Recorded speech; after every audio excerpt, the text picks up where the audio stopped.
नमस्कार. स्वातंत्र्यवीर विनायक दामोदर सावरकरांची कर्मभूमी असलेल्या आणि त्यांच्या वास्तव्यानं पावन झालेल्या या रत्नागिरी शहरातून मी वर्षा योगेश काळे गट क्रमांक 3 मधून आपल्या समोर विषय मांडतीये, सावरकर आणि भाषाशुद्धी चळवळ. तुझ साठी मरण ते जनन, तुझ वीण जनन ते मरण, या ओळी स्वातंत्र्यवीरांच्या लेखणीतून जन्माला आल्या. त्यांच्या अंगी असलेल्या भाषापटुत्वाचा परिचय त्यांच्या लेखनाच्या प्रत्येक अक्षरातून आपल्याला होतो. मग त्यांची सर्वात आत्मीय असणारी मातृभाषा मराठी त्यांच्या भाषा कौशल्यापासून कशी काय वंचित राहील? मराठी भाषा शुद्धी चळवळ हा स्वातंत्र्यवीरांच्या जीवनातला अत्यंत विलोभनीय पैलू आहे. हिंदुस्थानी स्वातंत्र्य चळवळीतील त्यांचे योगदान श्रेष्ठ कोटीचं आहे हे तर निर्विवाद सत्यच आहे. मात्र समाज जीवनाच्या अन्य महत्वपूर्ण क्षेत्रात त्यांनी बजावलेली कामगिरी तितकीच मोलाची आहे.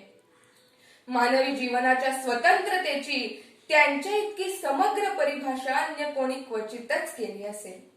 स्वराज्य, स्वदेश, स्वसंस्कृती, स्वभाषा यांच्याविषयीचा आदर हिंदुस्थानींच्या मनात खोलवर रुजवण्याचा त्यांचा आग्रह त्यांच्या लेखन, भाषण आणि कृतींमधून सातत्याने अनुभवाला येतो.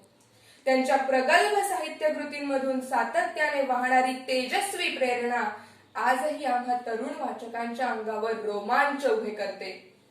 मातृभाषेने परकीय आक्रमणाचे सर्व पाश झुगारून देऊन स्वतंत्रपणे प्रवाहित व्हायला हवे असा त्यांचा आग्रह होता आणि या आग्रहाचा प्रसार त्यांनी केवळ बोलघेवडेप्रमाणे केला नाही, तर त्यांच्या मूळ प्रवृत्तीप्रमाणे याही बाबतीत त्यांनी भक्कम कृतिशूरतेचा अंगीकार केला.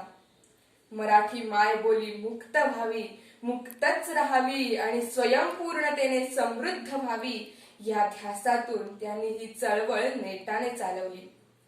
भारतीय समाज जीवनाच्या अन्य सर्व क्षेत्रांप्रमाणे मराठी भाषेवर झालेले परकीय भाषांचे आक्रमण त्यांना असह्य होईल. या आक्रमण आणि अतिक्रमणातून मराठी भाषेला मुक्त करण्याचा अद्वितीय खटाटोप त्यांनी केला. ते जन्मजात भाषाप्रभू असल्यामुळे हिंदुस्थानी भाषांच्या अंगी असलेल्या सामर्थ्याची त्यांना चांगलीच जाणीव होती.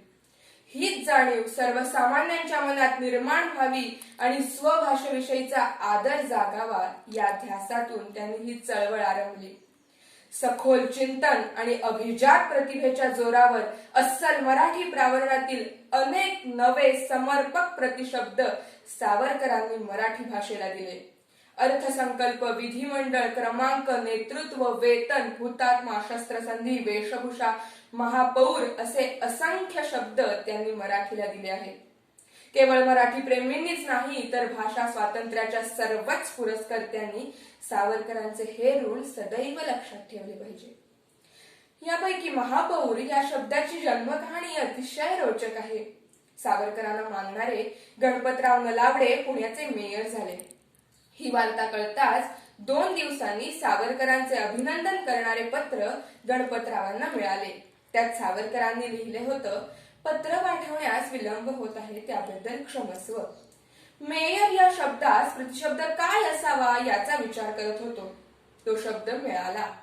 महापौर हा शब्द अधिक योग्य वाटतो.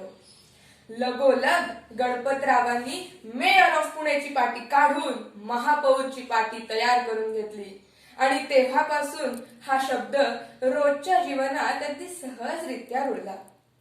परकीय शब्दांना समर्पक प्रतिशब्द देणाऱ्या सावरकरांना मात्र अतिशय बोचरी टीका सहन करावी लागली.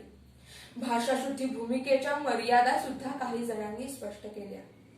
कोणतीही भाषा अन्य भाषा संपर्कापासून अलिप्त राहू शकत नाही. भाषिक आदान प्रदान होणे ही स्वाभाविक क्रिया आहे. जे शब्द मराठीशी एकरूप झाले आहेत ते केवळ अन्य भाषेतून आले आहेत म्हणून बहिष्कृत करणे अव्यवहार्य आहे असे आक्षेप केले गेले. भाषाशुद्धी चळवळीमुळे मराठी कमकुवत होईल आणि त्यामुळे नव्या संकल्पना आणि संज्ञांसाठीची वानवा होईल असे देखील आक्षेप केले गेले. प्रत्यक्षात मात्र भाषाशुद्धी चळवळीने मराठीला नवे शब्द दिले. केवळ नवे शब्द देऊन सावरकर थांबले नाहीत, तर त्यांनी भाषाशुद्धीचा विचार मांडला, त्यासाठी तत्व निश्चित करून दिली आणि त्यामुळे त्यांच्या नंतरच्या काळात देखील संगणक, दूरध्वनी यासारखे नवे शब्द उदयाला येऊन ते वापरले जाऊ लागले. तंत्रज्ञानाच्या रेट्याबरोबर येणारे परकीय शब्द प्रतिशब्द सापडताच मागे सारून प्रतिशब्दच प्रचारात आणल्यास आजही ही चळवळ नेटाने पुढे चालवली जाऊ शकते. सावरकर 1923 ते 1937 या कालावधीत रत्नागिरीत स्थानबद्ध होते. प्रत्यक्ष राजकारणात भाग घ्यायला त्यांना बंदी होती. या काळात त्यांनी समाजातील अंधश्रद्धा, रूढी यांवर टीका करणारे लेख किर्लोस्कर मासिकातून लिहिले. 1924 मध्ये केसरीतून मराठी भाषेचे शुद्धीकरण नावाची लेखमाला लिहिली. या शीर्षकाची पुढे पुस्तिकाही प्रकाशित झाली. 1938 मध्ये अखिल भारतीय मराठी साहित्य संमेलनाच्या अध्यक्षपदावरून त्यांनी भाषा शुद्धीबद्दल आग्रही मत मांडले. आज आपण दिनांक, महापौर असे असंख्य शब्द उपयोगात आणतो, पण याचे निर्माते सावरकर आहेत हे आपल्या गावीच नसतं. साहित्य संमेलन प्रतिवर्षी भरतात, पण कोणत्याही अध्यक्षांचं वा पूर्वाध्यक्षांचं स्मरण करताना सावरकरांचा नामोल्लेख कोणीही करत नाही, ही दुर्दैवाची गोष्ट आहे. मराठी भाषा समृद्ध करण्याबरोबरच तिच्या उपजत सामर्थ्याची जाणीव करून देण्याचं महत्वपूर्ण कार्य त्यांनी या भाषा शुद्धी चळवळीद्वारे केलं.